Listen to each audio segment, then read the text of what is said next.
남편이 임신한 아내를 속이고 첫사랑과 호주에서 몰래 결혼식을 올렸습니다. 그는 의기양양하게 돌아왔지만 집은 이미 텅 비어 있었죠. 제 이름은 지은, 올해 26살입니다. 민준 씨와 결혼한 지 2년 되었고 지난달 임신 사실을 확인했어요. 이제 딱 3개월째입니다. 임신 소식을 들은 날 민준 씨는 어린아이처럼 환하게 웃으며 저를 안아주었습니다. 저와 아기에게 최고의 삶을 선물하겠다고 아기가 태어나면 꼭 호주로 여행을 가자고 했어요. 그가 늘 가보고 싶어 하던 곳이었죠. 민준 씨는 건축 자재 사업을 하는데 지난 2년간 사업이 아주 잘 풀렸어요. 저희는 한빛 빌리지의 고급 주택에서 살았고 집에는 요리와 청소를 해주는 긴 아주머니가 계셨습니다. 저는 직장에 나갈 필요 없이 매일 편안하게 태교에만 전념했죠. 하지만 그가 말했던 호주 여행이 그런 비극적인 방식으로 이루어질 줄은 꿈에도 상상하지 못했습니다. 사건은 보름 전부터 시작되었습니다. 그날 밤 민준 씨는 늦게 돌아왔고 얼굴빛이 좋지 않았어요. 소파에 앉아 담배를 연거푸 피워댔죠. 저는 그에게 따뜻한 물 한 잔을 건네고 옆에 앉아 물었습니다. 무슨 일 있어요? 사업에 문제라도 생겼어요? 그는 담배를 끄고 제 손을 잡았지만 눈빛이 어딘가 흔들렸습니다.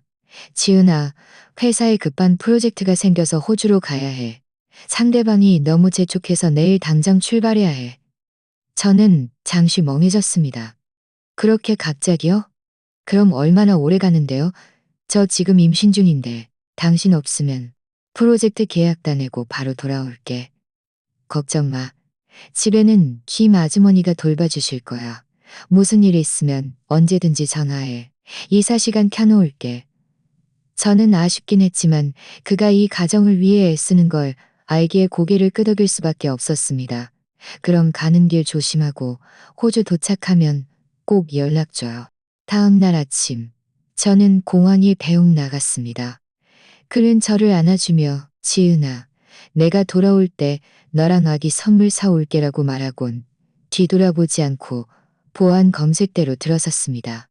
그때는 깊이 생각하지 않았어요. 그저 시간이 촉박해서 그런 줄 알았죠.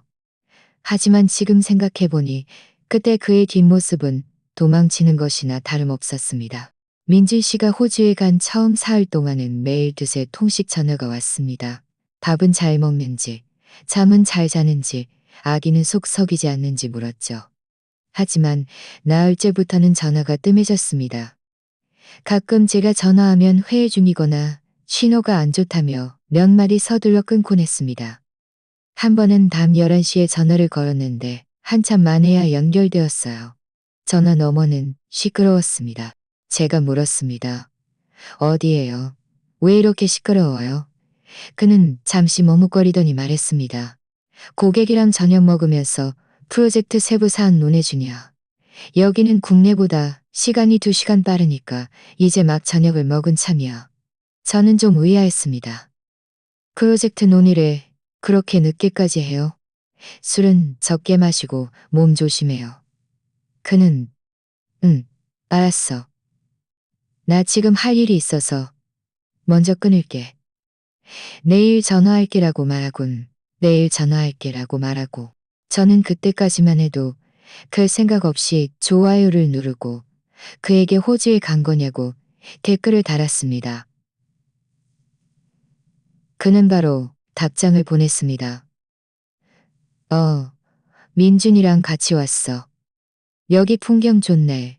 민준이랑 같이 왔다는 글을 보자마자 제 마음이 철렁 내려앉았습니다. 민준 씨는 프로젝트 때문에 간다고 하자 제 마음이 철렁 내려앉았습니다. 민준 씨는 프로젝트 때문에 간다고 하지 않았나요? 왜 지훈 씨와 함께 갔을까요? 지훈 씨는 사진작가인데 건축 자재 프로젝트와는 전혀 과인데 지훈 씨는 왜 갔어요? 한참 후에야 지훈 씨가 답장을 보냈습니다. 나 그냥 촬영 일이 있어서 그 친구 가는 길에 같이 갔어. 너무 깊이 생각하지 마. 민준이 형 진짜 프로젝트 때문에 바빠. 그의 답장은 어딘가 얼버무리는 듯했고 제 마음속 의문은 더욱 커졌습니다. 하지만 민준 씨가 제가 그를 믿지 않는다고 생각할까봐 더 이상 추궁하지 못했습니다. 그날 밤 저는 뒤척이며 잠을 이루지 못했습니다. 뭔가 저에게 숨기는 일이 있는 것 같았어요. 핸드폰을 들어 민준 씨에게 전화하려다 혹시 방해가 될까봐 망설였습니다. 바로 그때 지훈 씨가 또 다른 피드를 올렸습니다. 흐릿한 단체 사진이었는데 선명하게 보이지는 않았지만 한 남자와 한 여자가 예복을 입고 성당 안에 서 있는 모습이었습니다. 배경에는 결혼 축하, 현수막도 걸려 있었죠. 제 마음이 순간 철렁했습니다. 지훈 씨가 민준 씨와 함께 호주에 있다고 했는데, 그럼 이 사진 속 남자가 민준 씨일까요? 하지만 그가 왜 예복을 입고 성단에 입고 저는 다시 민준 씨에게 전화를 걸었지만 전원이 꺼져 있습니다. 나는 메시지만 들려왔습니다. 핸드폰을 쥔 제 손은 떨렸습니다. 임신 후 입덧은 이미 사라졌는데 그날 밤 저는 심하게 메스꺼웠습니다. 뱃속이 뒤집히는 것 같았죠. 민준 씨가 저를 속이고 무슨 일을 했을 거라고는 믿고 싶지 않았습니다. 하지만 그 모든 비정상적인 세부 사항들이 마치 바늘처럼 제 마음에 박혔습니다. 저는 즉시 제 마음에 박혔습니다. 사모님, 어디 편찮으세요? 병원에 가볼까요? 저는 고개를 저으며 괜찮아요. 아주머니, 죽 좀 끓여주세요. 입맛이 없네요라고 말했습니다. 죽을 막 다 마셨을 때 제 핸드폰이 갑자기 울렸습니다. 모르는 번호였고 발신 지역은 호주로 표시되어 있었죠. 제 마음이 철렁이었습니다. 제 마음이 철렁 내려앉아 서둘러 전화를 받았습니다. 민준 씨일 거라고 생각했지만 전화 너머에서 들려온 것은 낯선 여자의 목소리였습니다. 마치 무거운 망치로 얻어맞은 것 같았어요. 제 목소리가 떨렸습니다. 민준 씨랑 서연 씨가 결혼했다고. 호주에서요? 네. 여자의 목소리는 아주 태연했습니다. 마치 아주 평범한 일을 말하는 것처럼요. 어제 시드니의 성 메리 대성당에서 열렸어요. 아주 성대했죠. 서연 시간이의 성 메리 대성당에서 열렸어요. 아주 성대했죠. 서연 씨가 자기 첫 아기라고 엄청 기뻐했어요. 그럼 제 뵀어요. 첫 아기요? 정말 민준 씨랑 서연 씨가 맞나요? 동명이인일 수도 있잖아요. 아니에요. 여자가 말했습니다. 제가 지훈 씨랑 같이 가서 직접 봤어요. 민준 씨가 서연 씨를 자기 아내라고 저희에게 소개시켜줬어요. 아, 제가 어제 찍은 사진 몇 장이 있는데 지훈 씨가 보정 좀 해달라고 해서요. 안 믿으시면 보내드릴 수 있어요. 저는 심호흡을 하고 말했습니다. 네, 보내주세요. 전화를 끊고 몇 분 지나지 않아 제 카톡으로 몇 장의 사진이 도착했습니다. 첫 번째 사진은 민준 씨가 흰색 턱시도를 입고 성당 문 앞에 서 있는 모습이었습니다. 그의 옆에는 흰색 웨딩드레스를 입은 여자가 서 있었는데 배가 살짝 불러 있었고 바로 서연이었습니다. 그녀를 한 번 본 적이 있습니다. 민준 씨의 대학교 동창이었죠. 민준 씨는 그들과는 오래전에 연락이 끊겼다고 말했었습니다. 두 번째 사진은 그들이 반지를 교환한 모습이었습니다. 두 번째 사진은 그들이 반지를 교환하는 모습이었습니다. 민준 씨는 서연을 바라보며 환하게 웃고 있었는데 그런 온화한 미소는 제가 그를 처음 미소는데 그런 온화한 미소는 사진 속 모든 글자, 모든 장면이 칼날처럼 제 심장을 찌르는 듯했습니다. 저는 사진 속 민준 씨의 행복한 모습을 보며 그가 떠나기 전에 저에게 했던 말들을 떠올렸고 그 말들이 너무나도 비웃음처럼 느껴졌습니다.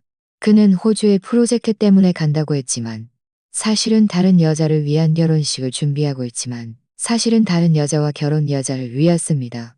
그는 24시간 핸드폰을 켜놓겠다고 했지만 사실은 제 전화를 피하기 위해서였습니다. 사실은 제 전화를 피하기 위해서 뱃속의 아기도 제 슬픔을 느꼈는지 살짝 움직였습니다. 저는 서둘러 배를 쓰다듬었습니다. 마음이 더욱 아팠습니다. 아기야, 미안해. 엄마가 너에게 좋은 아빠를 찾아주지 못했어. 바로 그때 제 핸드폰이 다시 울렸습니다. 화면에 뜨는 남편이라는 두 글자가 너무나도 눈에 거슬렸습니다. 한참을 망설이다 전화를 받았습니다. 민준 씨의 목소리는 아주 편안해 보였습니다. 지은아, 좋은 아침이야. 밥은 먹었어? 아기는 속 썩이지 않고? 저는 울음을 참으며 말했습니다. 민준 씨, 호주에서 잘 지내고 있어요? 그는 잠시 멈칫하더니 말했습니다. 잘 지내. 프로젝트도 거의 다 얘기됐고 며칠 있으면 돌아갈 수 있을 것 같아. 왜? 목소리가 좀 이상한데. 어디 안 좋아? 아니요, 괜찮아요. 저는 이를 악물고 말했습니다. 그냥 묻고 싶어서요. 호주 성당이 정말 예쁜가요? 저는 이를 정말 예쁜가요? 저는 민준 씨, 호주의 성당이 정말 예쁜가요? 전화 너머 민준 씨는 몇 초간 침묵했습니다. 그러더니 그의 목소리가 갑자기 긴장되었습니다. 지은아, 왜 갑자기 긴장되었습니다. 사연 씨랑 결혼한 거죠? 그 여자 임신한 거죠? 민준 씨의 목소리가 당황으로 물들었습니다. 지은아, 다른 사람 말 듣지 마. 그거 다 헛소문이야. 그거 다 헛소문이야. 나랑 사연 씨는 그냥 동창일 뿐인데 어떻게 결혼을 해? 나 여기 진짜 프로젝트 때문에 온 거야. 너무 깊이 생각하지 마. 너무 깊이 생각하지 마. 그거 사실 아니에요. 말해봐요. 그거 사실 아니에요. 누가 당신들 결을 속일 거예요. 민준 씨, 언제까지 저를 속일 거예요? 전화 너머는 완전히 침묵했습니다. 한참 후에야 민준 씨가 말했습니다. 지은아, 나한테도 사정이 있어. 내 말 좀 들어봐. 사정? 저는 그의 말을 끊었습니다. 당신의 사정이란 게 저를 속이고 다른 여자와 결혼하는 거였나요? 당신의 사정이란 게 저를 속이고 달을 속이고 다른 여자와 결혼하는 거였나요? 당신의 사정이란 게 제 뱃속의 아기를 사생아로 만드는 거였나요? 민준 씨, 정말 제가 눈이 멀었지. 당신 같은 사람한테 시집을 오다니. 그런 변명들은 저를 더 역겹게 만들 뿐이었으니까요. 한참을 울고 나서 저는 서서히 진정되었습니다. 이대로 물러설 수는 없었습니다. 제 뱃속에는 아기가 있었고 저는 저와 아기를 위해 최대한의 이익을 쟁취해야 했습니다. 민준 씨의 체크카드가 아직 저에게 있다는 것이 생각났습니다. 예전에 그는 저에게 마음껏 쓰라고 했지만 저는 거의 사용하지 않았습니다.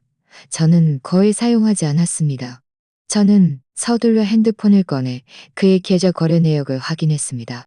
그중 5억만 원 송금 내역에는 결혼식 비용이라는 메모가, 2억만 원 송금 내역에는 서연 산부인과 비용이라는 메모가 있었습니다. 저는 이 내역들을 캡처하여 저장한 다음 컴퓨터를 켜고 변호사를 찾기 시작했습니다. 예전에 친구에게 들었던 아주 유능한 이혼 전문 변호사가 있었는데 특히 혼인재산 분할 사건을 잘 다룬다고 했습니다. 저는 서둘러 그에게 전화하여 오후에 저는 김 아주머니에게 집에 있으라고 하고 택시를 타고 변호사 사무실로 향했습니다. 변호사님은 박 변호사님이었는데 제 이야기를 다 듣고 제가 가져온 증거들을 보시더니 말씀하셨습니다. 지은 씨, 이런 상황은 민준 씨의 혼외 정사와 중혼에 해당합니다. 민준 씨를 상대로 이혼 소송을 제기하고 재산 분할과 정신적 피해 보상을 요구할 수 있습니다. 재산 분할과 정신적 피해 보상을 요구할 수 있습니다. 더 이상 그 살에 아기가 태어나면 양육비도 지급해야 합니다. 저는 고개를 끄덕이며 말했습니다. 지금 바로 이혼 소송장을 준비해드리겠습니다. 지은 씨가 가지고 있는 증거들을 모두 저에게 주시면 최대한 빨리 법원에 제출하겠습니다. 그리고 민준 씨와 충돌을 피하기 위해 그 빌라에서 빨리 이사 나오는 것이 좋습니다. 지은 씨와 아기에게 좋지 않습니다라고 말씀하셨습니다. 저는 생각했습니다. 최대한 빨리 살 곳을 찾아 이사 나가겠습니다.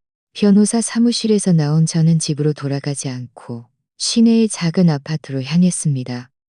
그곳은 제가 결혼하기 전에 직접 샀던 아파트였습니다. 크지는 않았지만 아늑했어요. 예전에는 살지 않았지만 지금은 그곳으로 이사 가기에 딱 좋았습니다. 저는 이사 업체에 전화하여 다음날 아침 이사를 예약했습니다. 그리고 김 아주머니에게 전화하여 말했습니다. 아주머니에게 저 내일 이사 나갈 거예요. 아주머니, 저 내일 이사 나갈 거예요. 아주머니가 저를 따라오고 싶으시면 계속 같이 일하고 아니면 석갈치 월급을 드릴게요. 아니면 석갈치 월급을 드릴게요. 사모님, 제가 사모님 따라갈게요. 전화를 끊은 저는 아파트 창가에 서서 바깥의 분주한 거리를 바라보았습니다. 마음속에는 여전히 아픔이 있었지만 그보다 더 큰 것은 단단한 결심이었습니다. 민준 씨, 당신은 나를 배신했고 이 가정을 배신했어. 나는 당신을 가만두지 않을 거야. 나는 아기와 함께 잘 살아서 당신이 평생 후회하게 만들 거야. 다음 날 이사 업체가 정시의 빌라에 도착했습니다. 저는 김 아주머니에게 저와 아기의 물건들을 정리해달라고 부탁했습니다. 다른 물건들은 아무것도 필요 없었습니다. 모두 민준 씨가 산 것들이었고 보기만 해도 역겨웠으니까요. 짐 정리를 마친 후 저는 거실 탁자에 편지 한 통을 놓았습니다. 거기에는 이렇게 쓰여 있었습니다. 민준 씨, 우리 이혼해요. 호주에서 당신이 한 일 다 알아요. 빌라 안의 물건들은 아무것도 건드리지 않았어요. 이건 내가 당신에게 주는 마지막 정의예요. 이건 내가 당신에게 주는 마지막 정의예요. 이혼 합의서는 변호사가 당신에게 보낼 거예요. 부디 잘 지내길 바라요. 부디 저를 쓰고 나서 저는 2년간 살았던 이 빌라를 마지막으로 저는 이 순간부터 저와 민준 씨의 과거가 완전히 끝났다는 것을 알았습니다. 저는 새로운 삶을 시작해야 했습니다. 저 자신을 위해서도 그리고 뱃속의 아기를 위해서도 말이죠. 작은 아파트는 2호층이 있었고 크지는 않았지만 방 2개와 거실 하나가 있었습니다. 채광이 아주 좋았고 베란다에 서면 근처의 작은 공원도 보였습니다. 빌라보다 공기가 훨씬 맑았죠. 이사업체 직원들이 짐을 옮겨놓자 김 아주머니는 정리를 시작했습니다. 저는 소파에 앉아 낯설면서도 익숙한 이 공간을 바라보았습니다. 마음이 서서히 안정되었습니다. 이 아파트는 제가 직장 생활을 하던 해에 제 월급과 친정에서 주신 결혼 자금으로 샀던 것이었습니다. 그때는 민준 씨를 만나기 전이었고 나중에 결혼하지 않더라도 나만의 작은 보금자리가 필요하다고 생각했었죠. 후에 민준 씨와 결혼하여 빌라로 이사간 후에는 이 아파트는 계속 비어 있었고 가끔 지호 씨에게 청소를 부탁하곤 했습니다. 이제는 제 피난처가 되었네요. 김 아주머니는 정리를 하면서 말되었네요. 앞으로 제가 매일 아침 시장에서 신선한 채소 사다가 사모님께 영양식 만들어 드릴게요. 사모님과 아기 모두 건강하게 지내실 거예요. 저는 웃으며 말했습니다. 아주머니, 이제 저한테 사모님이라고 부르지 마시고 그냥 지으시라고 불러주세요. 저 때문에 고생이 많으세요. 김 아주머니는 손을 저으며 말했습니다. 고생이란요. 민준 씨, 그 녀석이 사모님께 못할 짓을 했으니 제가 사모님과 아기 곁을 짓을 했으니 정리를 하다 보니 어느새 저녁이 되었고 집은 어느 정도 집 같은 모습을 갖추었습니다. 제 옷은 안방 옷장에 아기의 작은 옷들과 아기용품은 작은 방에 정리했습니다. 아직 태어나지 않았지만 저는 이미 준비를 다 해놓았었죠. 거실 탁자에는 제가 좋아하는 화초가 놓여 있었고 베란다에는 방금 세탁한 침대 시트가 걸려 있었습니다. 창문을 통해 햇살이 쏟아져 들어와 따뜻했습니다. 저녁에는 김 아주머니가 담백한 갈비찜과 채소를 만들어 주셨습니다. 저는 2그릇을 먹었는데 그가 돌아오면 분명 빌라에 갔다가 지은 씨가 없는 것을 알면 찾아올 것입니다.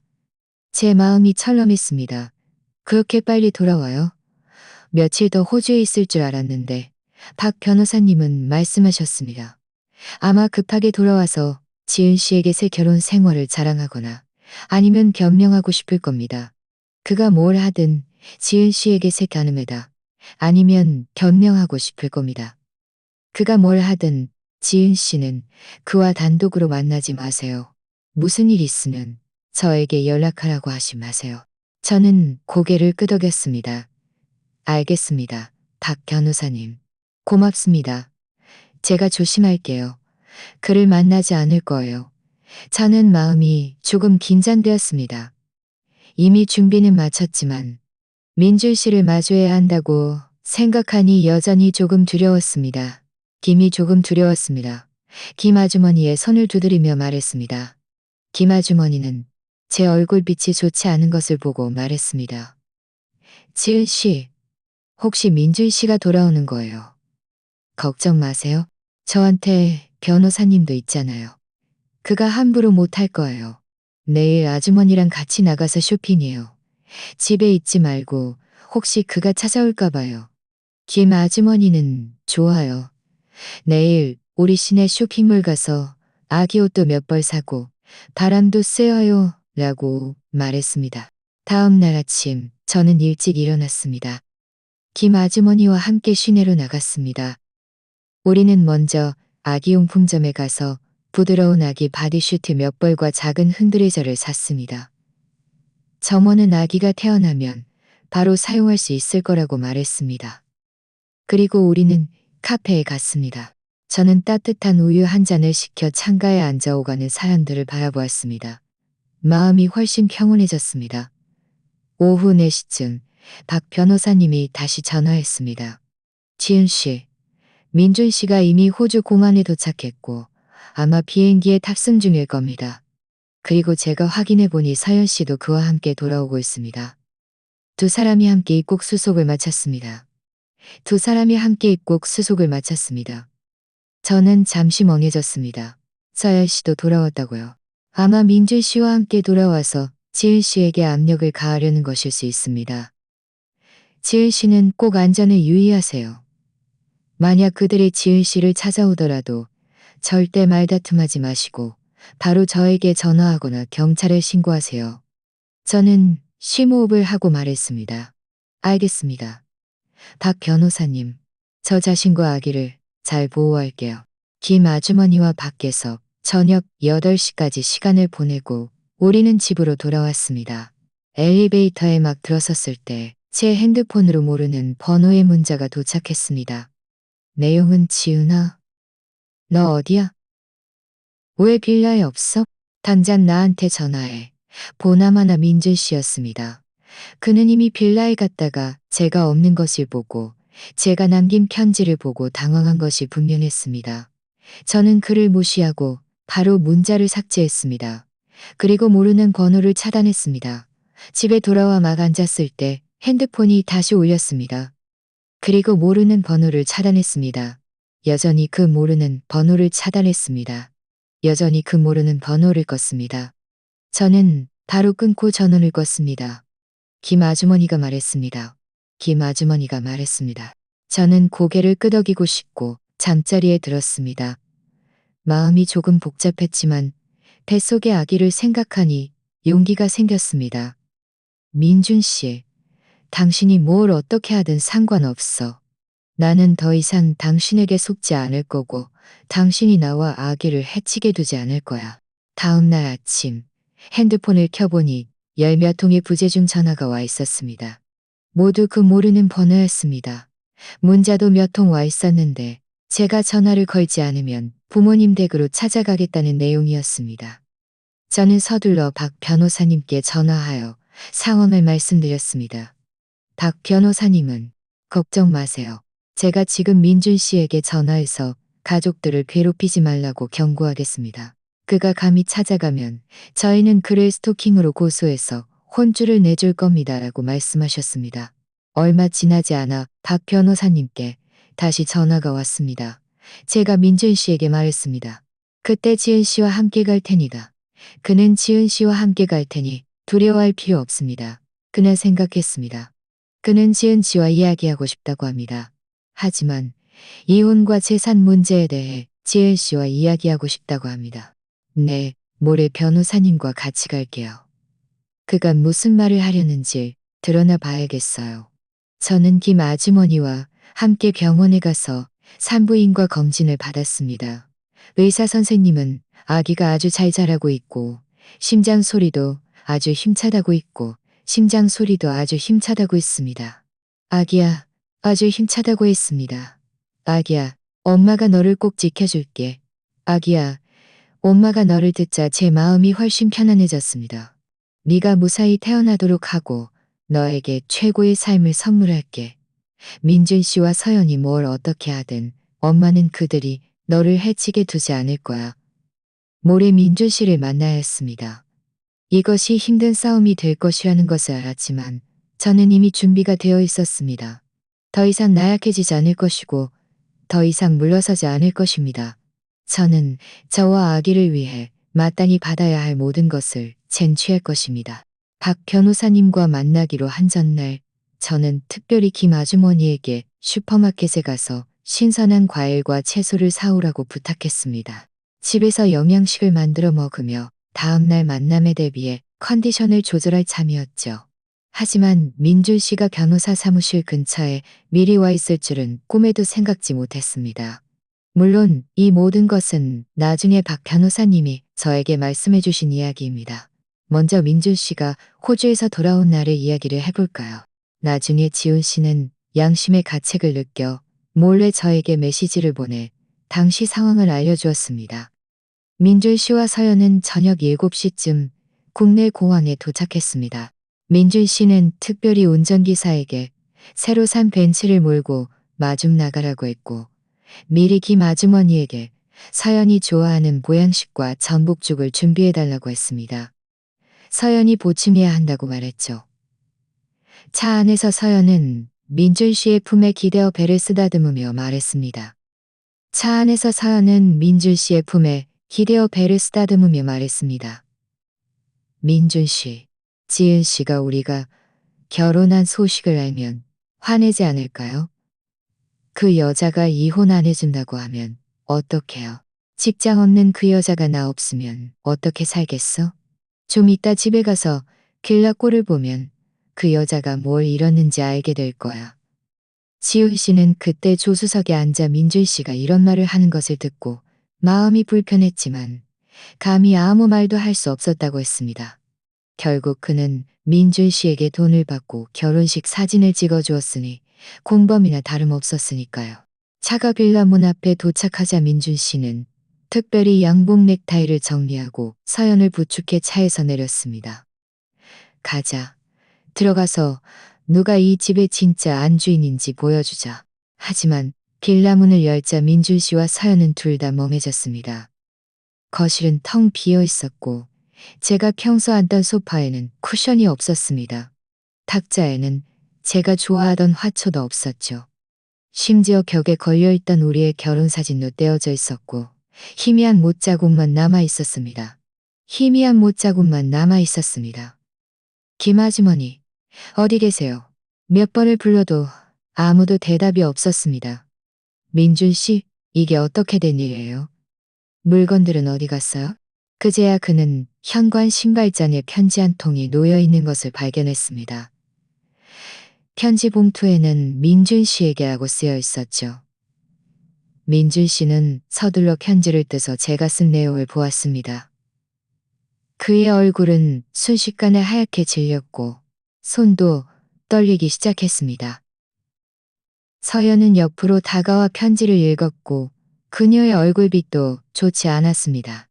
그 여자가 감히 먼저 이혼을 요구하다니. 게다가 마지막 정이라니. 민준 씨는 서연이 편지를 들고 거실을 왔다 갔다 하는 것을 보더니 갑자기 편지를 바닥에 내던지며 소리쳤습니다. 지은이 이 여자 감히 나랑 숨바꼭질을 해? 그 여자가 어디로 도망칠 수 있다고 생각해? 그는 소리치면서 핸드폰을 꺼내 저에게 전화를 걸었지만 번호가 차단되어 있다는 것을 알았습니다.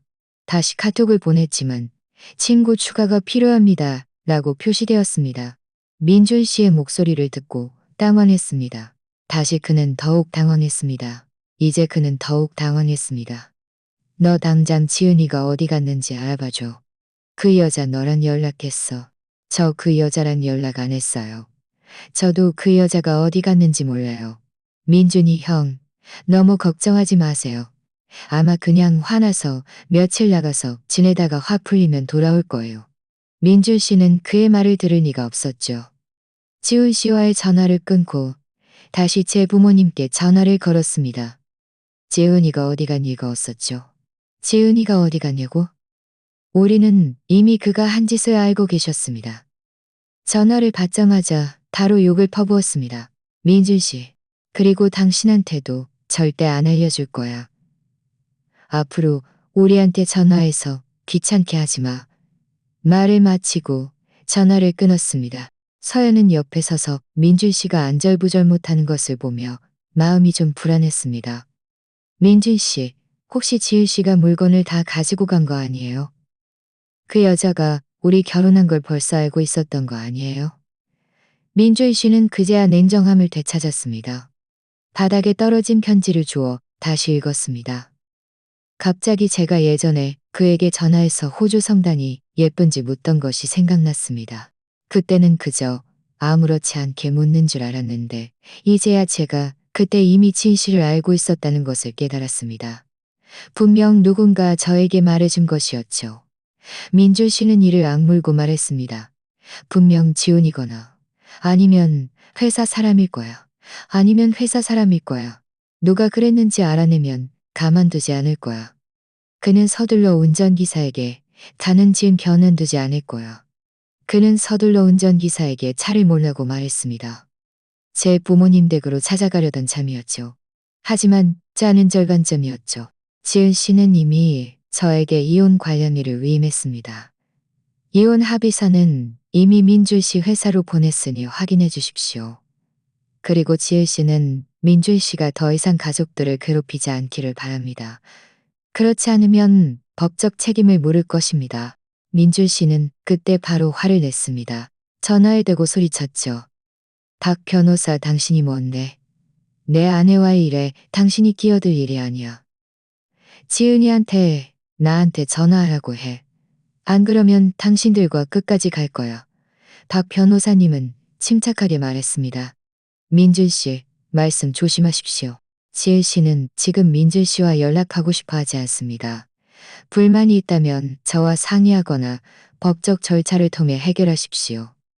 만약 계속해서 지은 씨와 가족들을 괴롭히면 저희는 즉시 경찰에 신고하고 민준 씨의 중원 증거를 제출할 것입니다. 그때는 민준 씨가 훨씬 더 큰 문제에 직면하게 될 것입니다. 그때는 민준 씨가 훨씬 더 큰 문제에 직면하게 될 것입니다. 민준 씨는 박 변호사님의 말에 움찔했습니다. 그는 비록 인간 쓰레기였지만 전화를 끄는 그는 어쩔 수 없이 운전기사에게 빌라로 돌아가라고 했습니다. 그날 밤 민준 씨는 텅 빈 빌라에 앉아 밤을 새웠습니다. 서연은 옆에서 한참 동안 불평했습니다. 이곳이 전혀 편안하지 않다며 보양식도 없다고 말이죠. 민준 씨는 그녀의 말을 듣지 않았고 결국 둘은 크게 싸웠습니다. 서연은 울면서 민준 씨가 더 이상 자신을 사랑하지 않는다고 말했습니다. 지은 씨는 나중에 몰래 빌라 근처에 한번 가봤는데 민준 씨가 혼자 베란다에 앉아 그의 모습은 아주 초라했고 결혼식에서 의기양양했던 그와는 완전히 다른 모습이었다고 합니다. 지은 씨는 그때 민준 씨가 자업자득이라고 생각했다고 말했습니다. 그리고 저는 그날 밤 이런 일들을 알지 못했습니다. 김 아주머니는 제가 좋아하는 갈비찜을 만들어 주셨고 저는 반 그릇 정도 먹고는 피곤해서 일찍 잠자리에 들었습니다. 잠들기 전에 배를 쓰다듬으며 아기에게 말했습니다. 아기야, 내일 엄마가 아빠랑 할 얘기가 있어. 엄마에게 힘을 줄 수 있게 착하게 있어줄 거지? 아기가 알아들었다는 듯 살짝 움직였습니다. 저는 순간 웃음이 터져 나왔습니다. 모든 긴장과 두려움이 그 한 번의 태동으로 사라지는 것 같았습니다. 다음 날 아침, 저는 일찍 일어났습니다. 넉넉한 베이지색 원피스를 입고 연한 화장을 하여 좀 더 생기 있어 보이게 했습니다. 박 변호사님은 민준 씨가 사무실 문 앞에서 저를 기다릴까봐 특별히 비서 한 명을 보내 저를 데리러 오게 했습니다. 변호사 사무실에 도착하니 박 변호사님이 이미 사무실에서 저를 기다리고 계셨습니다. 그는 저에게 따뜻한 물 한 잔을 건네며 말했습니다. 지은 씨, 옆 회의실에서 기다리고 있습니다. 잠시 후에 들어가더라도 너무 긴장하지 마세요. 제가 있으니 그는 함부로 못할 겁니다. 이혼 합의서에 대해서는 제가 이미 그와 논의했습니다. 그는 재산 분할안에 동의하지 않고 빌라와 회사 지분을 모두 줄 수 없으며 위자료로 1억만 원만 주겠다고 합니다. 저는 비웃었으며 기련만 원이 소개해준 사람들이었어요. 저는 비웃었습니다. 저는 비웃었습니다. 저는 비웃었습니다. 저는 뭘로 보는 거죠? 지난 2년간 제가 직장에 다니지는 아니지는 하죠. 그런데 이제 와서 외도의 주문까지 하고 고작 1억만 원으로 저를 내쫓으려 한다고요? 어림도 없어요. 어림도 없어요. 박 변호사님은 고개를 끄덕이며 말했습니다. 제가 이미 증거를 준비했습니다. 제가 이미 증거를 준비했습니다. 지을 씨 부모님이 그에게 고객을 소개해준 채팅 기록, 송금 증명, 그리고 그가 회사 공금을 횡령하여 호주에서 결혼좀 해역과지요. 이 모든 것은 지훈 씨가 몰래 저에게 준 것입니다. 이 모든 것은 지훈 씨가 몰래 저에게 준 것입니다. 민준 씨와 서연처럼 이기적인 사람만 있는 것은 아니었나 봅니다. 박 변호사님은 제가 준비된 것을 보고 말했습니다. 가시죠. 들어가서 그와 잘 이야기해 봅시다. 회의실 문을 열자마자 저는 민준 씨를 한눈에 알아보았습니다. 그는 탁자 맞은편에 앉아 양복을 입고 머리는 단정하게 빗어 넘겼지만 눈가의 붉은 핏줄이 그가 밤새 잠을 제대로 못 잤다는 것을 드러냈습니다. 서연도 옆에 앉아 분홍색 원피스를 입고 손을 배에 올린 채 승리자의 자세를 취하고 있었습니다. 제가 들어오는 것을 보자 민준 씨의 눈이 순간 밝아지며 일어나 저에게 말을 걸려 했습니다. 박 변호사님이 서둘러 제 앞을 막아서며 말했습니다. 민준 씨, 앉으십시오. 우리는 이혼 문제에 대해 이야기하러 온 것이지 싸우러 온 것이 아닙니다. 민준 씨는 박 변호사님을 노려보더니 다시 저를 향해 우리 이혼하지 말자. 응?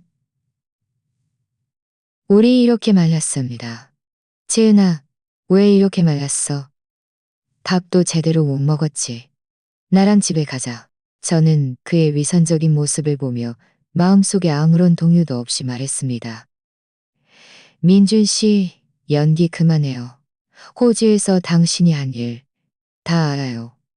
이혼 합의서는 이미 제가 서명했어요. 재산 분할은 박 변호사님이 말씀하신 대로 할 거예요. 빌라는 제가 갖고 당신 회사 지분 20%도 제가 가질 거예요. 게다가 정신적 피해 보상과 아기 양육비도 지불해야 할 거예요. 서연은 즉시 화를 내며 일어났습니다. 지은 씨, 너무 욕심 부리지 마세요. 빌라도 민준 씨 거고 회사도 민준 씨 거예요. 당신이 뭘 믿고 그렇게 많이 요구해요.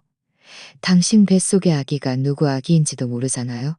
제 뱃속의 아기가 민준 씨의 친자식이고 민준 씨 집안의 유일한 상속자예요. 저는 서연을 차갑게 바라보며 말했습니다. 친자식인지 아닌지는 당신이 결정할 일이 아니에요. 안 믿으면 당신이 결정할 일이 아니에요. 안 믿으면 친자 확인 검사하면 되죠. 그리고 재산에 관해서는 제가 요구하는 것은 모두 제가 마땅히 받아야 할 것들이에요. 서연은 제 말에 얼굴이 하얗게 질려 더 이상 말을 못하고 의자에 다시 앉아 민준 씨의 팔을 잡고 애교를 부렸습니다. 민준 씨, 저 좀 보세요. 저 여자가 저를 괴롭혀요. 민준 씨의 얼굴빛도 아주 좋지 않았습니다. 지은아, 너무 심하게 하지 마. 내가 이미 너를 많이 봐주고 있어. 너무 지나치지 마. 빌라랑 지분은 절대 못 줘. 최대한 5억만 원 줄게. 빨리 이혼 서류에 서명해. 안 그러면 박 변호사님은 서류 뭉치를 꺼내 탁자 위에 놓으며 말했습니다. 민준 씨, 이것은 민준 씨가 회사 공금을 횡령하여 호주에서 결혼식을 올린 거래 내역입니다. 그리고 민준 씨와 서열 씨가 호주에서 혼인신고를 한 증명서도 있습니다. 이 모든 것은 합법적이고 유효한 증거입니다. 만약 민준 씨가 지은 씨의 요구에 동의하지 않으면, 저희는 이 증거들을 법원에 제출할 것입니다. 그때 민준 씨는 이혼뿐만 아니라 중혼죄의 법적 책임도 져야 할 것입니다. 그는 주먹을 꽉 쥐고 아무 말도 하지 못했습니다. 저는 그가 두려워한다는 것을 알았습니다. 그가 가장 중요하게 생각하는 것은 그의 회사와 그의 체면이었습니다. 이 증거들이 공개되면 그는 모든 것을 잃게 될 것이었죠. 저는 일어서서 말했습니다. 민준 씨, 3일 시간을 드릴게요. 3일 후에 그래도 동의하지 않으면 법정에서 봅시다. 그때는 빌라와 지분뿐만 아니라 더 많은 것을 잃게 될 거예요. 말을 마치고 저는 뒤돌아 걸어 나갔습니다. 민준 씨와 서연은 다시 쳐다보지도 않았습니다. 사무실 문을 나서자 안에서 서연이 울면서 민준 씨, 그 여자 요구 들어주면 안 돼요. 라고 소리치는 소리가 들렸습니다. 이 모든 것은 너희들이 스스로 선택한 길이야. 이제 와서 울어도 늦었어. 박 변호사님이 제 뒤를 따라 나오며 말했습니다. 지은 씨, 박 변호사님이 제 뒤를 따라 나오며 말했습니다. 지은 씨, 방금 말했습니다. 민준 씨는 지금 당황했을 겁니다. 민준 씨는 지금 당황했습니다. 아마 3일도 안 돼서 동의할 겁니다. 저는 고개를 끄덕이며 말했습니다. 제가 할 일을 한 겁니다. 걱정 마세요. 후속 절차는 제가 처리할 테니 지은 씨는 편안하게 태교에 전념하며 좋은 소식을 기다리시면 됩니다. 변호사 사무실에서 나오자 햇살이 아주 좋았습니다. 저는 심호흡을 했습니다. 마음속의 돌덩이가 드디어 내려앉은 것 같았습니다. 뱃속의 아기가 살짝 움직였습니다. 마치 저를 응원하는 것처럼요. 저는 배를 쓰다듬으며 말했습니다. 아기야, 엄마가 해냈어. 이제 우리는 더 이상 억울한 일을 당하지 않을 거야.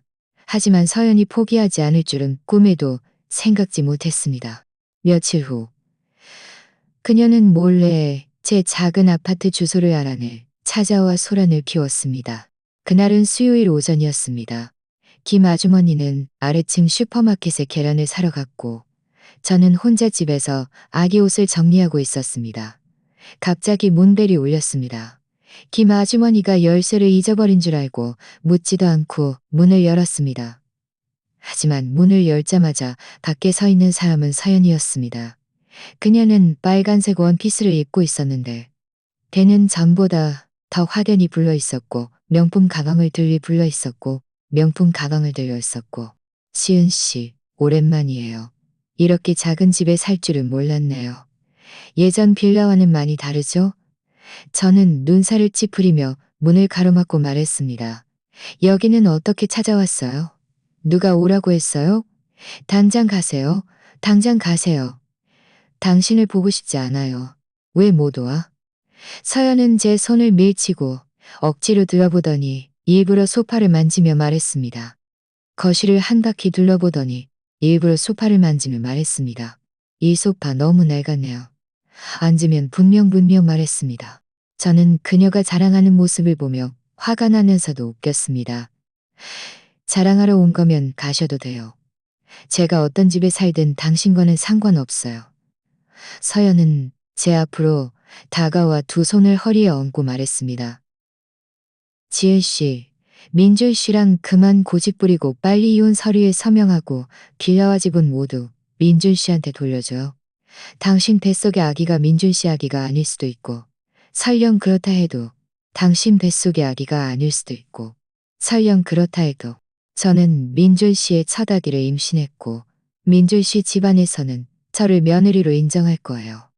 앞으로 저와 아기는 아주 잘 살 테니 당신은 더 이상 끼어들지 마세요. 첫 아기? 저는 비웃었습니다.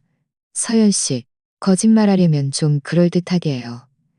당신과 민준 씨가 호주에서 결혼한 게 지난달 15일이죠? 지훈 씨가 올린 사진 날짜가 아주 선명했어요. 그런데 지금 당신들을 보니 5개월은 된 것 같던데? 당신들이 결혼한 당일에 임신했다고 해도 이렇게 배가 부르지는 않을 텐데. 말해봐요. 당신 아기는 대체 누구 아기예요? 서연의 얼굴은 순식간에 하얗게 질렸고 눈빛이 흔들렸습니다. 저는 민준 씨 아기 임신했어요. 제가 일찍 임신했어요. 결혼하기 전에 임신했어요. 당신 말도 안 되는 소리 하지 마세요. 결혼하기 전에 하지 마세요. 결혼하기 전에. 저는 핸드폰을 꺼내 박 변호사님이 이전에 주신 증거들을 열었습니다. 그 안에는 민준 씨와 서연의 채팅 기록이 있었는데 그중 한 거는 민준 씨가 결혼 일주일 전에 보낸 줄씨가 그중 한 거는 민준 씨는 결혼 전에 당신과 빨리 아기를 갖자고 했잖아요. 그런데 어떻게 결혼 전에 임신할 수 있어요? 사연 씨, 당신 아기는 민준 씨 아기가 아니죠. 사연은 핸드폰 속 채팅 기록을 보며 손이 떨렸고 말을 더듬기 시작했습니다. 이건 가짜예요. 당신이 위조한 거예요. 민준 씨는 그렇게 말할 리가 없어요. 민준 씨는 그렇게 말할 리가 없어요. 저는 핸드폰을 거두면 알겠죠. 저는 핸드폰을 거두면 알겠죠. 제가 없었어도 민준 씨는 당신에게 진심이 아니었을 거예요. 그는 그저 아기를 원했고 민준 씨 집안의 상속자라는 명분을 원했을 뿐이에요. 당신이 현명하다면 빨리 그를 떠나는 게 좋아요. 나중에 아무것도 얻지 못할 수도 있어요. 서연은 제 말에 분노하여 얼굴이 붉어졌고 갑자기 달려들어 저를 밀치려고 했습니다. 입으로는 당신 거짓말쟁이야. 나는 민준 씨 아기 임신했어. 당신은 그저 나를 질투하는 거야. 내가 오늘 민준 씨 대신 당신을 혼내줄 거야. 라고 소리쳤습니다.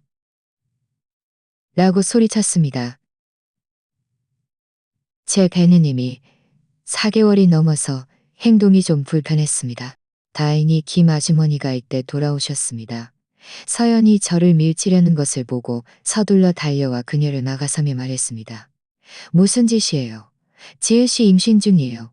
감히 그 여자한테 손대면 제가 경찰에 신고할 거예요. 김 아주머니의 목소리는 아주 컸고 서연은 깜짝 놀라 몇 걸음 뒤로 물러섰습니다. 바로 굴빛이 좋지 않은 것을 보고 눈살을 찌푸리며 말했습니다. 바로 그때 문벨이 다시 울렸습니다. 박 변호사님이 오신 줄 알고 문을 열었지만 서연, 네가 왜 여기 있어? 누가 오라고 했어? 서연은 민준 씨를 보자마자 구원자를 만난 듯 달려가 그의 팔을 잡고 울면서 말했습니다. 민준 씨, 드디어 오셨네요.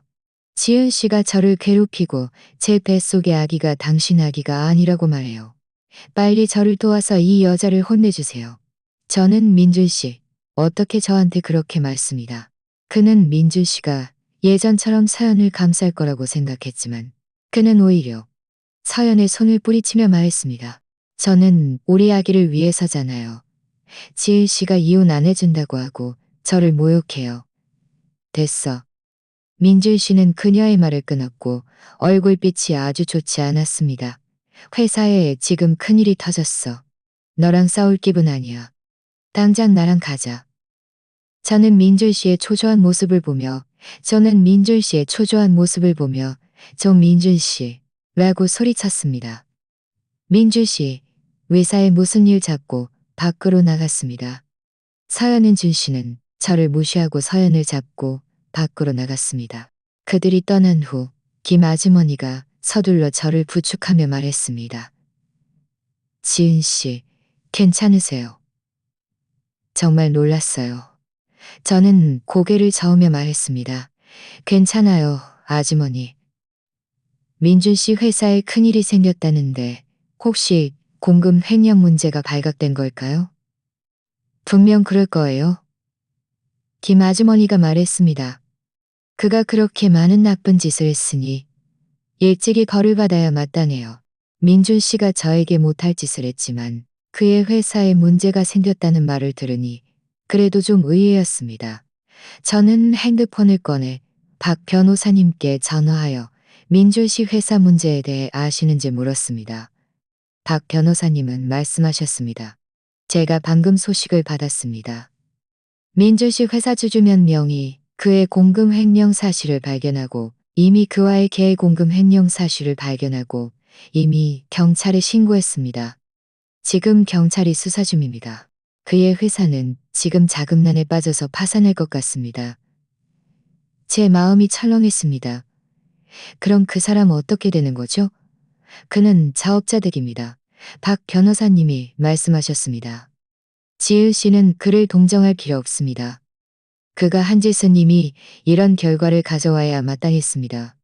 지금 그는 분명 서둘러 지은 씨와 이혼하고 남은 재산을 지키려 할 것입니다. 기다려 보십시오. 그날 오후 민준 씨는 박 변호사님께 전화하여 이혼에 동의하고 재산 분할도 제가 말한 대로 빌라는 제가 갖고 회사 지분 20%도 저에게 주며 정신적 피해 보상으로 5억만 원을 지불하고 아기 출산 후 양육비도 제때 주겠다고 말했습니다. 박 변호사님이 이 소식을 저에게 전해주며 말했습니다. 지은 씨, 민준 씨가 이혼에 동의했습니다.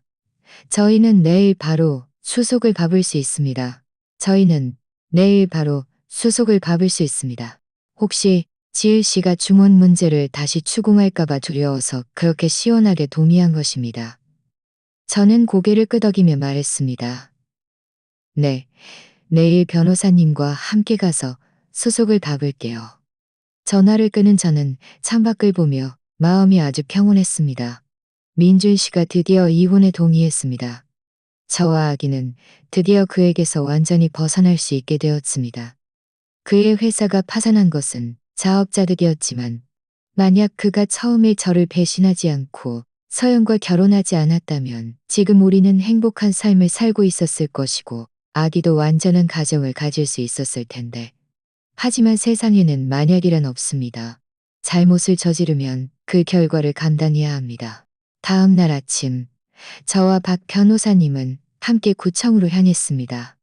민준 씨는 이미 그곳에서 기다리고 있었습니다. 그는 아주 초췌해 보였고 눈에는 붉은 핏줄이 가득했으며 머리도 헝클어져 있었습니다.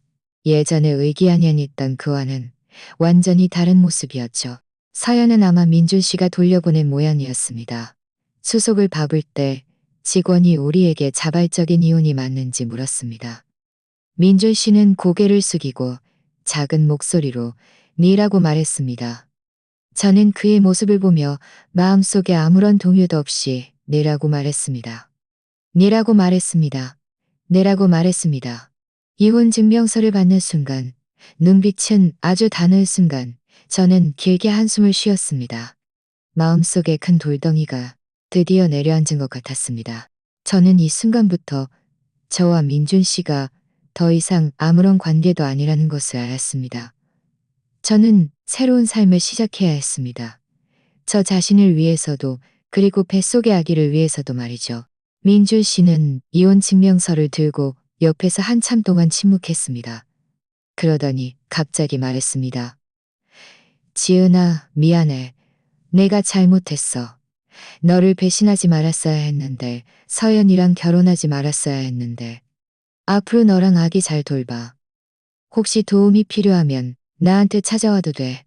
저는 그를 보며 말했습니다. 민준 씨, 그럴 필요 없어요. 우리는 이미 이혼했어요. 앞으로 각자 잘 지내면 돼요. 당신은 당신 회사 문제나 잘 처리해요. 더 이상 다른 사람 신경 쓰지 말고요. 말을 마치고 저는 뒤돌아 걸어 나갔습니다. 다시 돌아보지 않았습니다.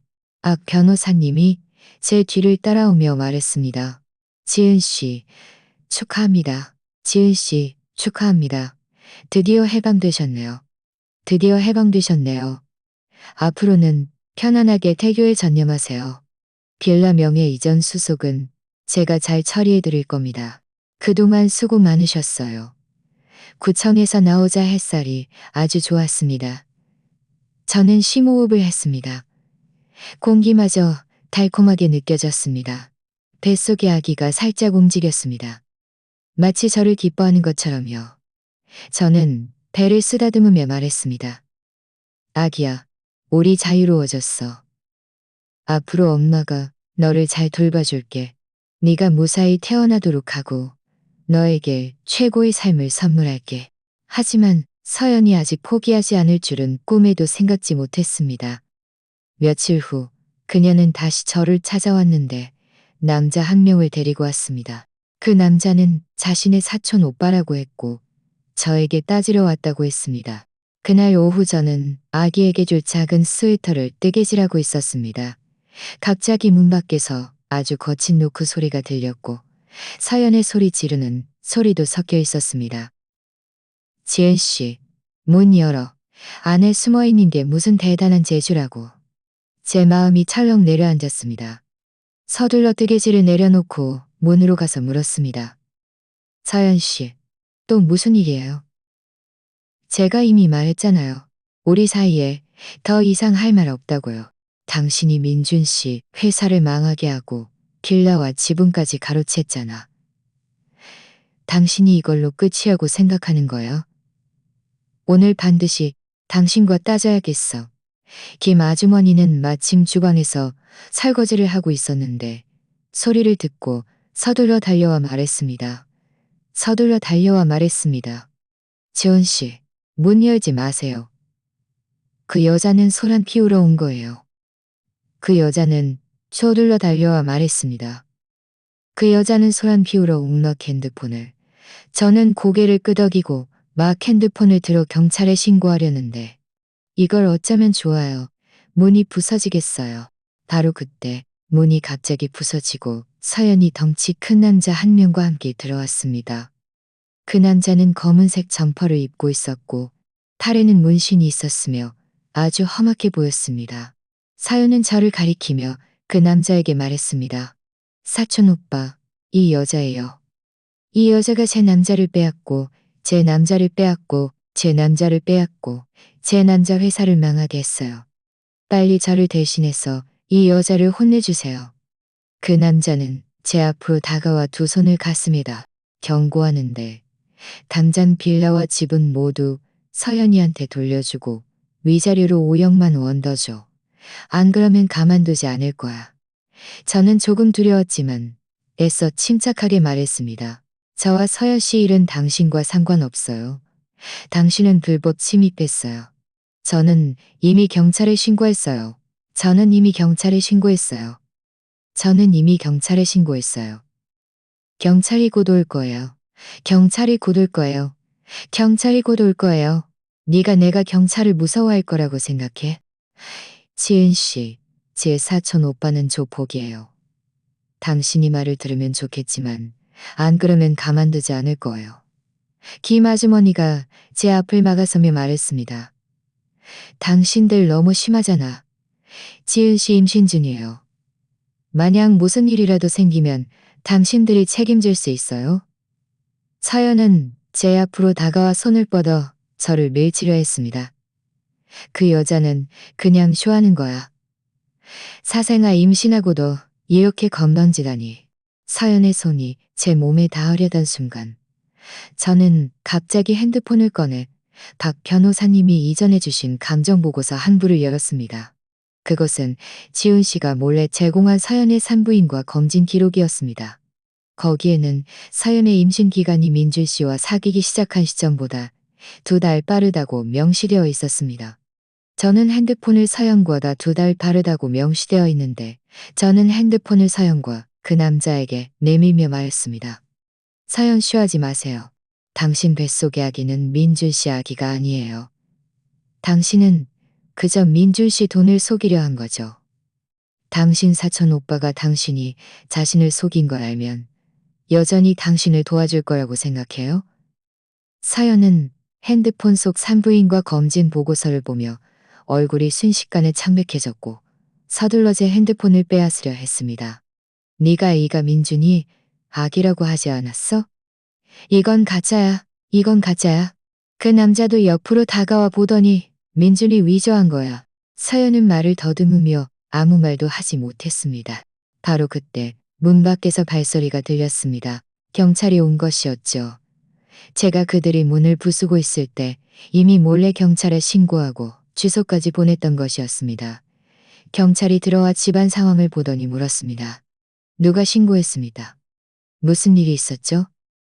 저는 서둘러 말했습니다. 경찰관님, 경찰관님, 제가 신고했습니다. 제가 신고했습니다.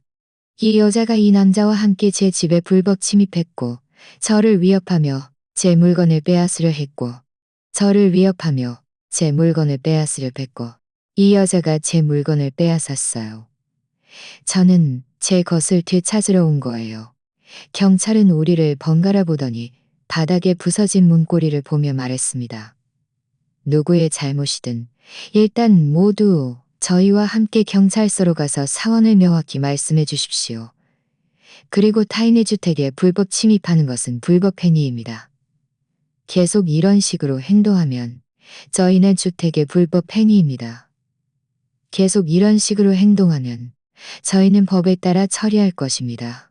그 여자가 민준 씨 아기를 임신했다고 하고 민준 씨가 이 여자한테 괴롭힘 당했다고 해서 제가 돕겠다고 온 거예요. 저는 그 여자가 저를 속인 줄 몰랐어요. 말을 마치고 그는 서연을 밀치며 말했습니다. 서연, 네가 감히 나를 속여? 네 뱃속의 아기가 네 뱃속의 아기가 민준이 아기가 아니라고? 게다가 나보고 와서 소란 피우려고 하다니. 네가 나를 망하게 하는구나. 나는 감옥에 가고 싶지 않아. 나는 감옥에 가고 싶지 않아. 나 먼저 갈게. 서연은 사촌 오빠마저 자신을 돕지 않는 것을 보고 순간 당황하여 바닥에 앉아 울기 시작했습니다. 저 잡지 마세요. 다 지은이 때문이에요.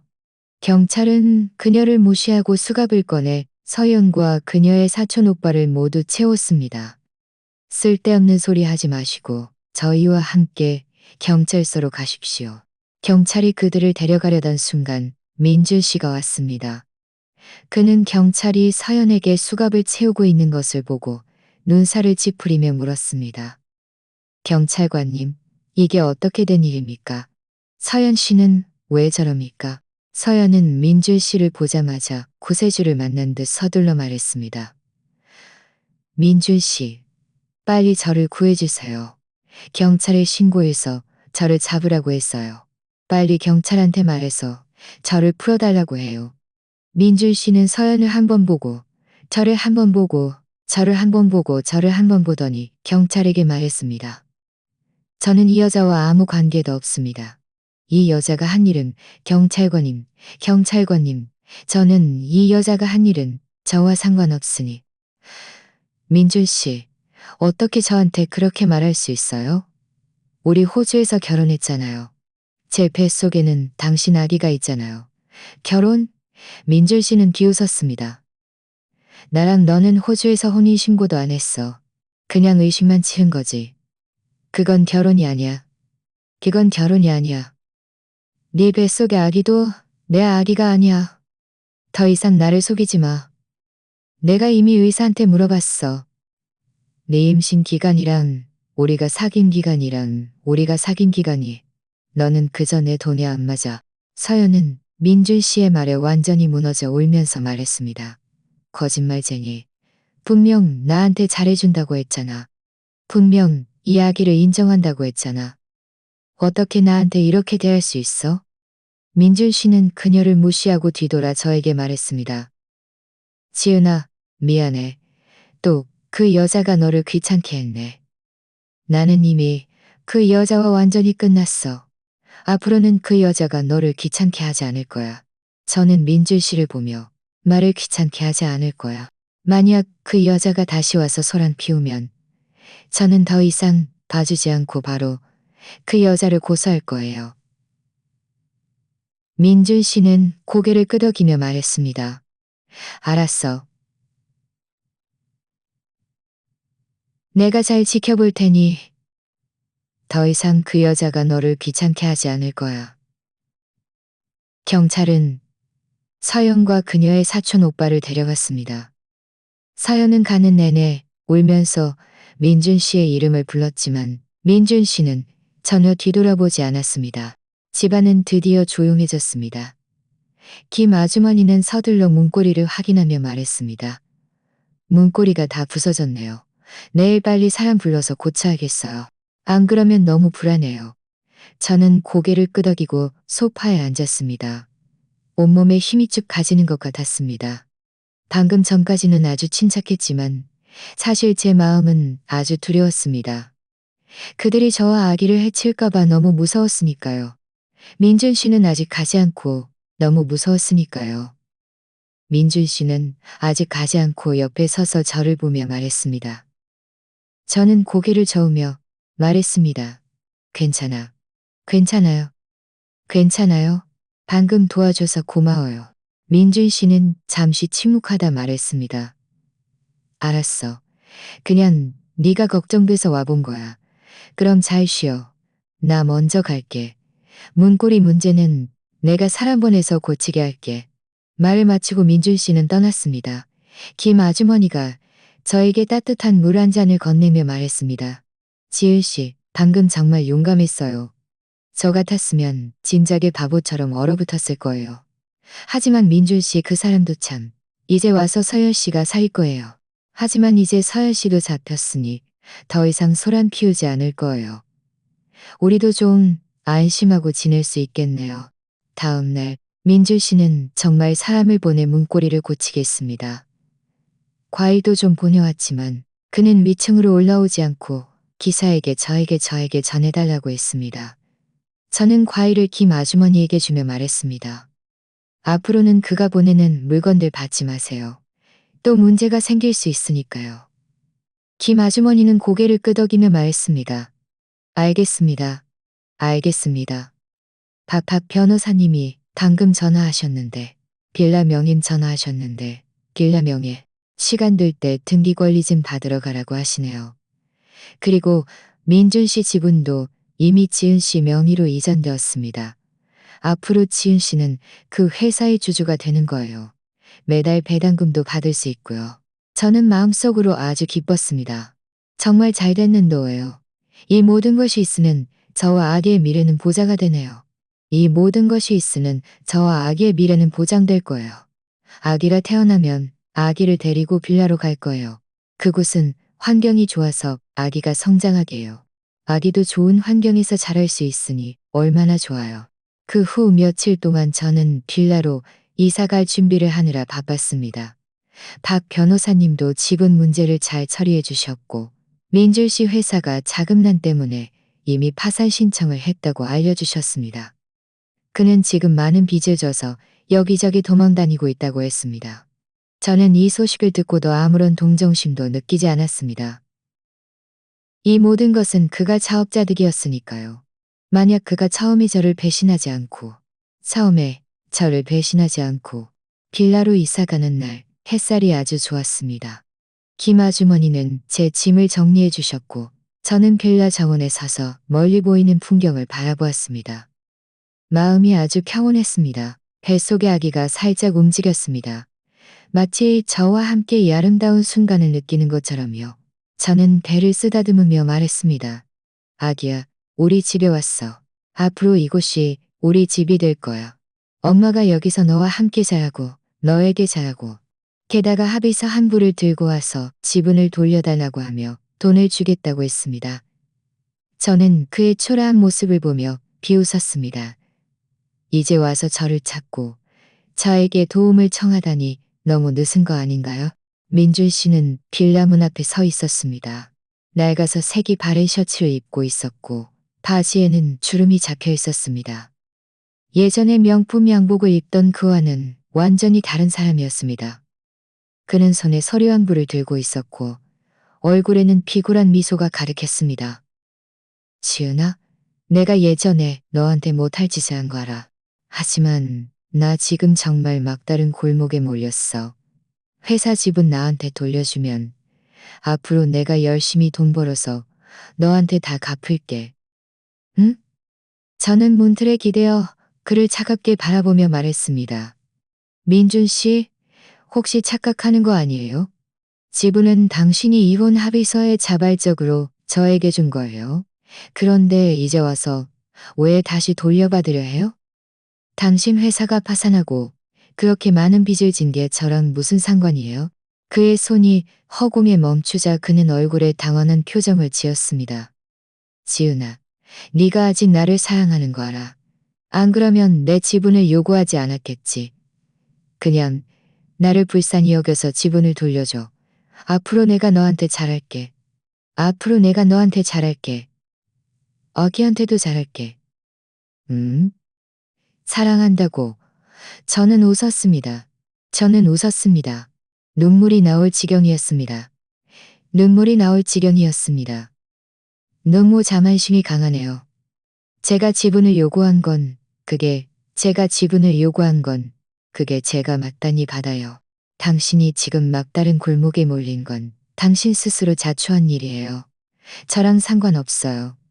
저는 당신을 돕지 않을 거예요. 말을 마치고 저는 문을 닫으려 했습니다. 민준 씨는 서둘러 손으로 문을 막으며 말했습니다. 지은아, 문 닫지 마. 내가 너한테 무릎 꿇을게. 지분만 돌려주면 뭐든지 할게. 지분만 돌려주면 뭐든지 할게. 그는 정말 바닥에 무릎을 꿇으려 했습니다. 저는 서둘러 그를 막아서며 말했습니다. 민준 씨. 이러들을 막아서며 민준 씨. 더 이상 저를 찾아오지 말고요. 바로 그때 김 아주머니가 집에서 나오셨습니다. 손에는 핸드폰을 들고 말했습니다. 지은 씨, 박 변호사님이 전화하셨는데 중요한 할 말이 있다고 합니다. 저는 핸드폰을 받아들고 말했습니다. 박 변호사님, 무슨 일이 있으세요? 박 변호사님 목소리는 아주 진지했습니다. 서연 씨, 중요한 속여서 헤어졌다고 합니다. 서연 씨, 중요한 소식을 알려드려야 합니다. 저희가 서연 씨, 아기의 친부를 찾아냈습니다. 민준 씨가 아니라 그 현우라는 남자가 지금 서연 씨를 찾아냈고 경찰서에 가서 서연 씨와 대질했다고 합니다. 서연 씨도 이미 인정했습니다. 저는 잠시 멍해졌습니다. 정말요? 정말 잘 됐네요. 그럼 민준 씨도 서연 씨가 자신을 속인 것을 완전히 알게 되겠네요. 박 변호사님은 말씀하셨습니다. 박 변호사님은 말씀하셨습니다. 더 중요한 것이 있습니다.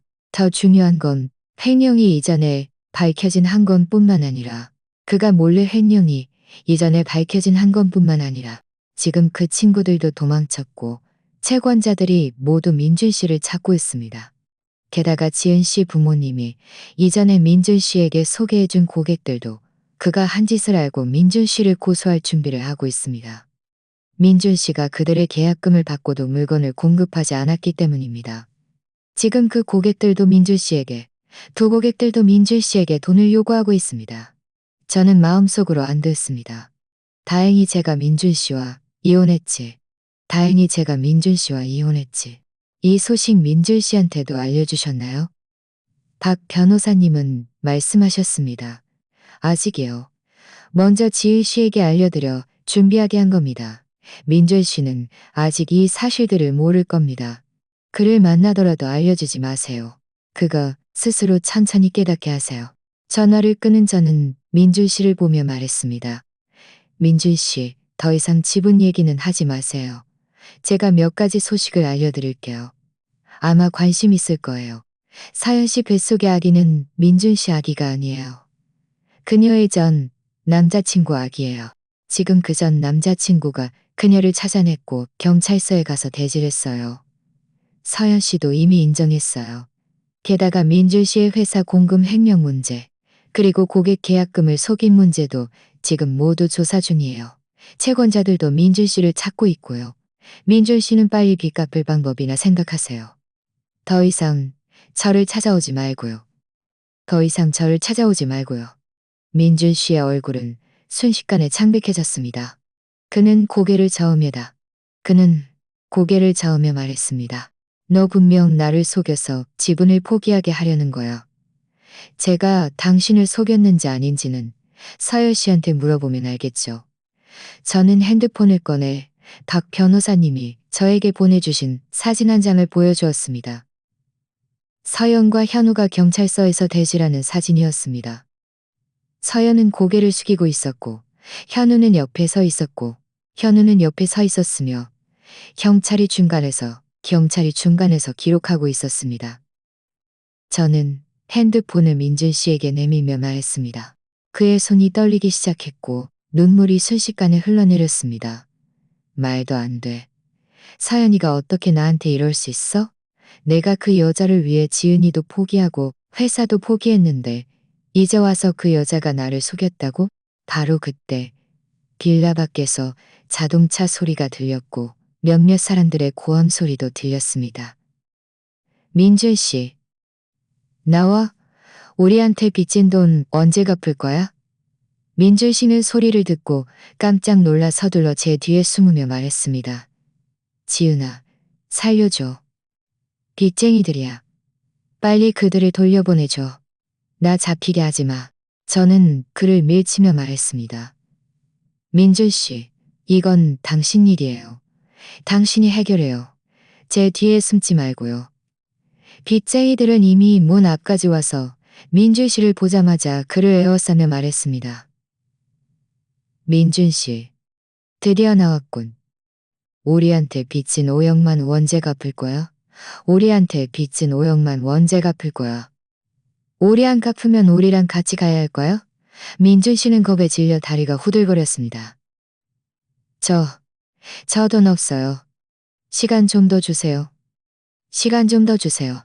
오늘 당신이 돈 안 갚으면 우리도 가만히 있지 않을 거야.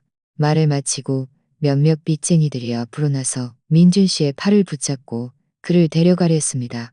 민준 씨는 발버둥 치며 말했습니다. 접지 마세요. 접지 마세요. 저 돈 있어요. 저 지분 있어요. 저 지분 있어요. 저 지분 있어요. 저 지분을 당신들한테 팔면 되잖아요. 제가 지분을 당신들한테 넘길게요. 저 잡지 마세요. 제가 지 마세요. 저 잡지 마세요. 지분이라니? 이 여자랑 상관 있는 거였습니다. 그와 상관없어요. 저한테 찾아오지 마시고 그에게 찾아가세요. 그에게 찾아가세요. 아니야. 지분은 내 거야. 내가 잠시 그 여자한테 넘겨준 것뿐이야. 지금 돌려받아서 당신들한테 넘겨준 것뿐이야. 지은아, 빨리 지분 나한테 돌려줘. 안 그러면 그들이 나를 잡을 거야. 그들이 나를 잡을 거야. 민준 씨, 지분은 차갑게 말했습니다. 저는 차갑게 말했습니다. 민준 씨, 지분은 제 거예요. 당신이 진 빚은 당신 스스로 갚아요. 민준 씨는 겁에 질려 울기 시작했습니다. 지은아, 제발 부탁이야. 한 번만 나를 도와줘. 지분 돌려주면 내가 평생 너한테 보답할게. 서연이랑도 다시는 연락 안 할게. 너랑 아기한테 잘할게. 아기한테 잘할게. 응?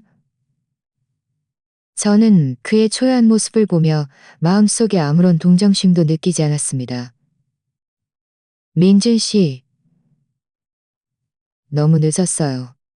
당신이 처음에 저를 배신하지 않았나요? 만약 그가 처음에 저를 배신하지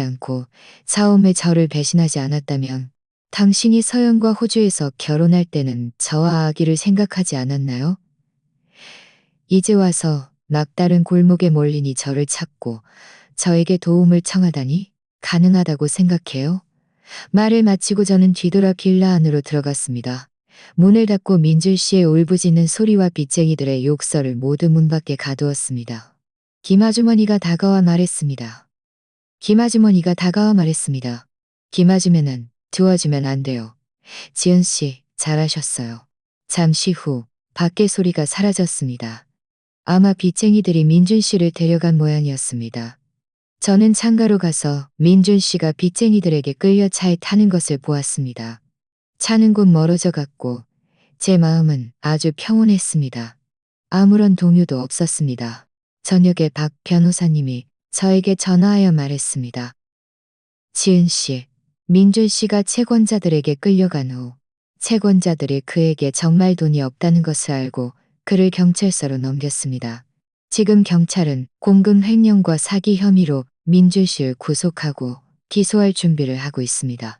서연 씨도 사기와 불법 침입 혐의로 경찰에 기소되었고 아마 곧 재판이 열릴 겁니다.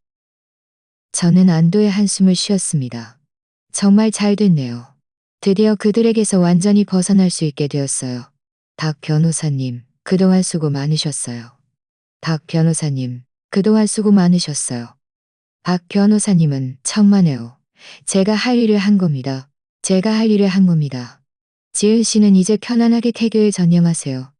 앞으로는 더 이상 문제가 없을 겁니다. 빌라 문제가 없을 겁니다. 빌라 문제가 없을 겁니다. 마음이 아주 평온했습니다. 뱃속의 아기가 살짝 움직였습니다.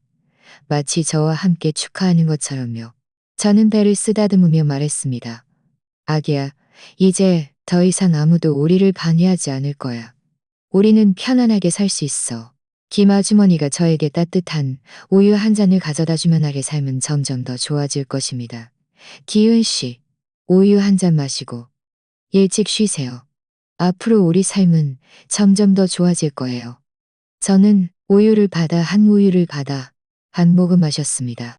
저에게는 빌라도 있고 지분도 있고 아기도 있고 김아주머니의 보살핌도 있습니다.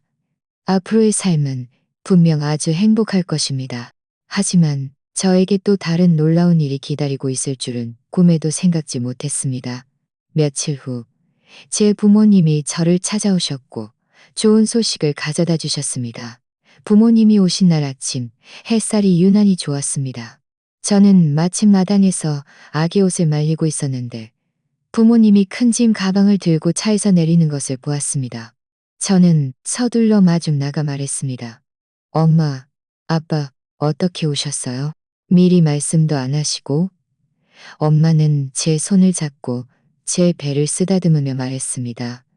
우리가 네가 보고 싶었고 아기도 보고 싶어서 왔지. 요즘 어떻게 지내? 몸은 괜찮고? 민준이가 다시 찾아와서 귀찮게 하지는 않고? 저는 웃으며 말했습니다. 아기도 아주 착하고요. 민준 씨가 잡힌 후로는 더 이상 저를 귀찮게 하시네요. 민준 씨가 잡힌 후로는 더 이상 저를 귀찮게 하지 않을 거예요. 빨리 들어와 앉으세요. 아주머니가 방금 꽃차 끓이셨어요. 네 외할아버지가 생전에 남기신 건데 예전에는 미처 못 챙겼다가 지금 유품 정리하다가 찾았어. 저는 잠시 멍해졌습니다. 상자를 받아 열어보니 안에는 체크카드 한 장과 유언장 한 부가 들어있었습니다. 아빠가 말했습니다. 네 외할아버지가 젊었을 때 사업을 하셔서 돈을 좀 모으셨어. 유언장에 이 카드에 2억만 원이 있고 시내 중심가에 상가 건물 한 채도 있는데 모두 너에게 남긴다고 쓰이는데 모두 너에게 남긴다고 쓰여. 저는 체크카드를 들고 순간 눈물이 흘러내렸습니다. 외할아버지는 제가 어렸을 때 저를 가장 아껴주셨습니다. 제가 결혼할 때도 특별히 저에게 몸 조심하고 민준 씨가 저를 괴롭히면 꼭 자신에게 말하라고 신신당부하셨습니다. 그분이 돌아가신 후에도 저를 생각하며 이렇게 많은 것을 남겨주실 줄은 꿈에도 생각지 못했습니다. 엄마는 제 눈물을 닦아주며 말했습니다. 네 외할아버지가 이제 네가 이런 것들을 갖게 되었으니 앞으로 아기와 함께 사는 삶이 더욱 보장될 거야. 돈 걱정도 할 필요 없고. 저는 고개를 끄덕이며 말했습니다. 고맙습니다. 외할아버지. 그리고 엄마, 아빠도 고맙습니다. 이 모든 것이 있으니 앞으로 아기를 더 잘 돌볼 수 있을 거예요. 아기가 태어나면 외할아버지께 데려가서 우리가 아주 잘 지내고 있다고 말씀드릴게요. 그 후 며칠 동안 부모님은 빌라에서 저와 함께 지내셨습니다. 엄마는 아기 물건들을 정리하는 것을 도와주셨고 아빠는 상가 세입자들과 연락하여 앞으로 상가 임대료는 제 카드에 바로 입금될 테니 신경 쓸 필요 없다고 하셨습니다. 그분들의 곁에 계시니 제 마음이 아주 든든했습니다. 부모님이 떠나신 후 박 변호사님이 전화하여 민준 씨와 서연의 재판이 열렸다고 했습니다. 서연은 사기와 불법 침입 혐의로 징역정이다. 민준 씨는 공금 횡령, 사기, 증언 혐의로 징역 관련을 선고받았고 그녀 뱃속의 아기는 태어난 후 그녀의 부모에게 맡겨질 것이고 현우도 아기를 돌보지 않을 것이라고 했습니다. 저는 이 소식을 듣고 마음이 아주 평온했습니다. 그들이 그렇게 많은 나쁜 짓을 했으니 드디어 마땅한 벌을 받은 것입니다.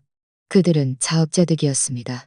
몇 달이 지나자 제 배는 점점 더 불러왔고 움직임도 점점 더 불편해졌습니다. 김 아주머니는 특별히 임산부 간호를 배워서 매일 저에게 마사지를 해주고 영양식도 준비해 주셨습니다. 박 변호사님도 자주 저를 찾아와 회사 지분 문제에 대해 이야기해 주셨습니다. 회사가 파산했지만 주주 몇 명이 회사를 재건하고 싶어 한다며 제가 계속 지분을 보유하여 앞으로도 배당금을 받을 수 있을 거라고 했습니다. 저는 생각 그대 동의했습니다. 아무래도 수입이 하나 더 있으면 저와 아기의 삶이 더 나아질 테니까요. 예전일 아침, 저는 일어나자마자 배가 조금 아팠습니다. 김 아주머니는 서둘러 저를 병원으로 데려갔습니다. 분만실에 들어가기 전에 부모님께 전화했고 그분들도 곧바로 달려와 분만실 밖에서 저를 기다려 주셨습니다. 몇 시간의 노력 끝에 저는 드디어 건강한 남자 아기를 낳았습니다. 3. 김 아주머니는 아기를 돌봐주셨고 저는 가끔 상가를 보러 가거나 박 변호사님과 지분 문제에 대해 이야기했습니다. 삶은 충만하고 행복했습니다. 아기 100일 날 저는 부모님과 친한 친구 몇 명을 집으로 초대하여 식사를 했습니다. 모두 아기를 둘러싸고 웃고 떠들었고 거실은 웃음소리로 가득했습니다. 저는 눈앞의 모든 것을 보며 마음속으로 안도했습니다. 다행히 제가 그때 민준 씨와 제때 이혼하여 그에게 휘둘리지 않았지. 안 그랬으면 지금 저와 아기는 어떤 삶을 살고 있을지 몰랐을 것입니다. 밤에 아기가 잠들고 저는 창가에 앉아 하늘의 달을 바라보았습니다. 마음이 아주 평온했습니다. 핸드폰을 들어 외할아버지 사진을 찾아보며 말했습니다. 외할아버지, 저에게 주신 보장에 감사드립니다. 저는 지금 아기와 함께 아주 잘 지내고 있어요. 걱정 마세요. 앞으로 제가 아기를 잘 돌봐서 선량하고 용감한 사람으로 키울게요. 외할아버지의 기대를 저버리지 않을게요. 아기가 제 말을 들었다는 아기가 제 말을 들었다는데요. 시간이 흐르고 아기도 하루하루 자랐습니다. 그는 뒤집고 앉고 기어다니는 것을 배웠고 나중에는 걷고 말하는 것도 배웠습니다. 처음으로 그가 엄마라고 부르는 소리를 들었을 때 저는 감격해서 울었습니다. 어느 날 저는 아기를 데리고 아파트 단지 안을 산책하다가 지훈 씨를 만났습니다. 그는 저와 아기를 보자마자 서둘러 다가와 말했습니다. 지훈 씨, 오랜만이에요. 아기가 이렇게 많이 컸네요. 저는 웃으며 말했습니다. 네, 아직 하고 있어요. 하지만 지금은 주로 가족 사진을 찍어요. 지은 씨, 예전 일은 정말 미안해요. 제가 민준이 형을 도와서 지은 씨를 속이지 말았어야 했는데. 저는 웃으며 말했습니다. 다 지난 일이에요. 이미 지은 씨를 원망하지 않아요. 지은 씨가 제때 정신 차리고 박 변호사님께 증거를 주셔서 오히려 제가 고마워해야 할 일이죠. 지은 씨는 말했습니다. 당연한 거예요. 제가 듣기로 민준이 형이 감옥에서 태도가 좋지 않아서 항소하려고 했는데 기각되었다고 합니다. 아마 8년 꽉 채워서 있어야 할 거예요. 사연 씨는 출소 후에 다른 지방으로 가서 다시는 돌아오지 않았고요. 저는 고개를 끄덕이며 말했습니다. 알았어요. 그들이 어떻게 되든지 저에게 말씀하라. 알았어요. 그들이 어떻게 되든지와는 아무 상관없어요. 저는 지금 그저 아기를 잘 돌보니에요. 지훈 씨는 말했습니다. 지훈 씨와 작별 인사를 한 후 저는 아기를 안고 계속 산책했습니다. 아기가 하늘의 작은 새를 가리키며 말했습니다.